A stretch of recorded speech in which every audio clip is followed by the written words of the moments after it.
Hey, what up guys? This is Niggas Black and please follow my Facebook account and don't forget to like, comment, share para update kayo sa mga videos ko. Let's go! Lloyd Drop.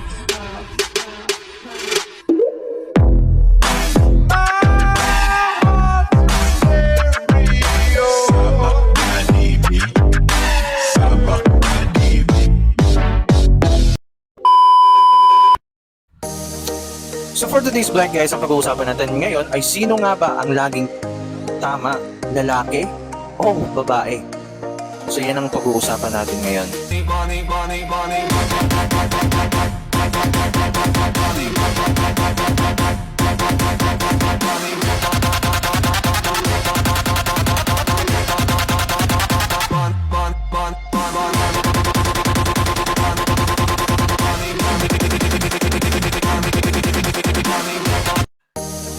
Umpisan ko na. For me, for my base opinion is kami ang tama, kayo yung mali, mga girls. Dahil there's some point pa lang na nag-iisip na agad kayo ng mali sa amin. So minsan advance na ganito ganyan pero wala naman. So minsan i-depend namin yung sarili namin, ayun yung pakinggan, which is mali yun, di ba? Yung sa amin, tama na kami doon, ginawa namin yun. Pagsasalitaan mo kami, pero ayun nyo naman pakinggan yung opinion namin. So mali na kayo doon, kami na yung kami tama doon. And for me, tama talaga kami dahil in a way na mag-approach kayo, minsan may babae na ito ganyan, pero